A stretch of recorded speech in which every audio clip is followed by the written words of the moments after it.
Think meditation is hard? Do me a favor. Take a slow, deep breath in. And now breathe out. Congratulations. You just meditated. Hi, I'm Krystal Jakosky, and this is Breathe In, Breathe Out, a weekly mindfulness and meditation podcast for anyone ready to own their own shit and find a little peace while doing it.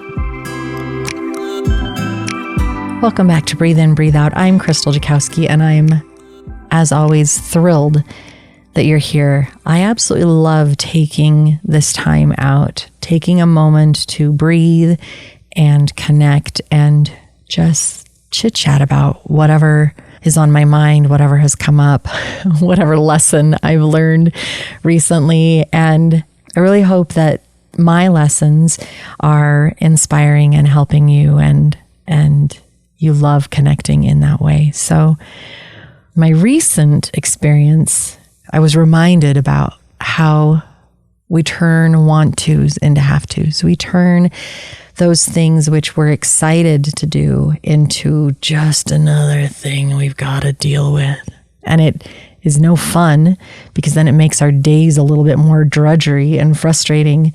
Well, let me tell you a story, because you guys know me, I'm all about story time. I was getting ready for a trip, and you know the hullabaloo before a trip. If you're going to be gone for any amount of time, there are a lot of little things that you've got to do. You got to clean out the fridge and make sure that there's not a bunch of old stuff that's just going to be stinky gross. You got to take out the trash, do the dishes, laundry, packing, all the little things that you need to achieve so that you can head out and enjoy the adventure that you are going on. The adventure set out before you, taking in and enjoying the people that you'll be with, the sights that you'll take in, the experiences that will be set out to just sink your teeth in. You're really thrilled to be going on this trip. And yet there is a couple days beforehand that you've got to take over. You've got to deal with all of the little to-dos. You want to do some of these things earlier, but there are several of them that you can't. You can't do laundry a week ahead of time because you need the laundry done right before you, so you have enough clothes and underwear and whatnot. You can't really clean out the fridge a week beforehand, because then you're going to have a week of leftovers in the fridge. You can't really do the dishes because you're going to use the dishes. So there's like that day before, there's just a lot that kind of ends up being in the day or two right before the trip, which can be a little bit frustrating and overwhelming. And yet, you know, if you schedule your time just right, maybe it'll work out and you don't flop into bed exhausted that night. Well, I was very much in that space, trying to get it all done as we prepared for an extended vacation.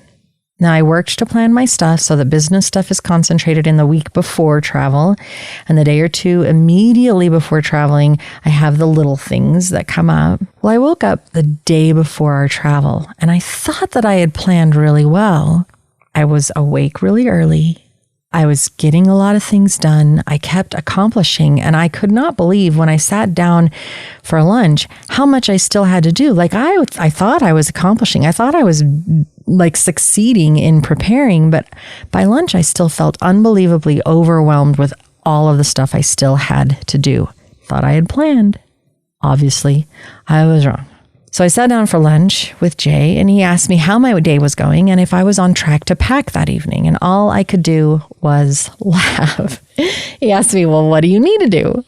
And I began verbalizing a list. I told him everything I needed to do. And as I was listing this myriad of tasks to do, I realized that I needed to write it down, because first off, writing it down, I was going to be able to look at it and know that it was there and check things off, because once it's on paper, it's visible, it's tangible, it's achievable. It's, oh yeah, I can just mark that off. So in my list that I was verbalizing, I mentioned that I was going for a ride to get ice cream with my cousin. Now, Jay perked up and he was all excited, and he said, I am so glad that you have a little bit of self-care and want to built into your day. I'm so proud of you for putting that there, knowing that you were going to have a crazy day today. And I had to pause. He was thrilled with my idea of going on a ride and going to get ice cream and French fries. And I was looking at ice cream and French fries and a little ride in the Roadster as another have to. I said I was going to do this. I've got to go do this. It's going to be a couple of hours. These couple of hours that I could be working on this gargantuan list over here. I really wish that I hadn't said that I would do that and I had to stop. I'm so glad that you have self-care built into your day. The one thing that I had for joy, the one break in my day had become just another burden. I had completely lost perspective. His comment stopped me in my tracks and taught me a lesson. Because how many of us have built in a little bit of self-care into a really busy schedule? You know it's going to be crazy. You know things are going to be rough. You bake a tiny bit of self-care in there and say, you know what? I'm going to do this. You put a stake in the ground. This is my self-care. You put that intention behind it and you say, this is for me. But as your day goes on, that little bit of self-care becomes more of a have to than the intentional want to that you originally set it there for. Isn't that sad? Self-care is the one thing easily on the chopping block if we need to claim a little time back to keep achieving. We give up what we need most in the name of everyone else and everything else. And the more we put it off in favor of success, the deeper we fall into exhaustion, depression, and burnout.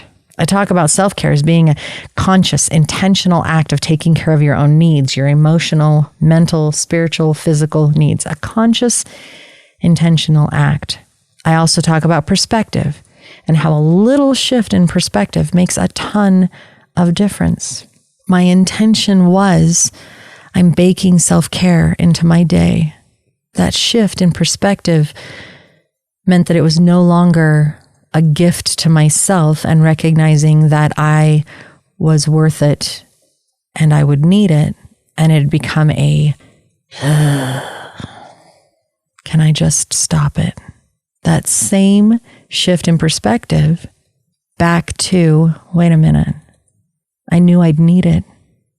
And that's why I planned it. This is a gift to me. And maybe I'll come back to the house and feel rejuvenated and energized and ready to tackle that list and get it done. And I wouldn't have to stay up until midnight, 1 o'clock in the morning until I was done packing. I would actually be able to finish it earlier. So I took his comment. I switched my attitude. I wrote my list. I jumped into the car and I went on a little joyride. And I had a little ice cream and I had a little French fry.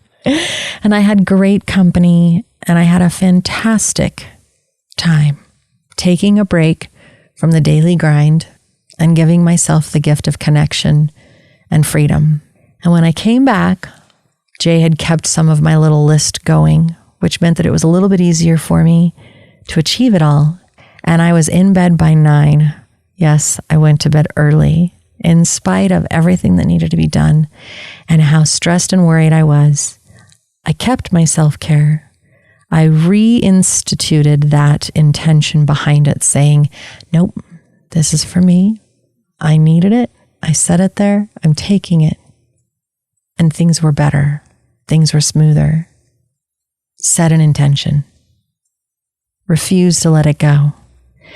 If you set that intention and say, I am going to give this to myself for self-care, and you find things encroaching on it, it might be that you need that self-care even more than you expected. Write it on a piece of paper. Give yourself reminders. Help keep that perspective and that intention behind it. If it's in your phone, maybe you write it as intentional self-care so that when you see that that thing is coming up, you know this was my intention and you keep that perspective. Remind yourself that you are worth it. Remind yourself that you don't come last. And it's okay to give yourself a breather because that'll make you even better when you dive back in later. Thanks for listening this week, and I look forward to having you again here on Breathe In, Breathe Out.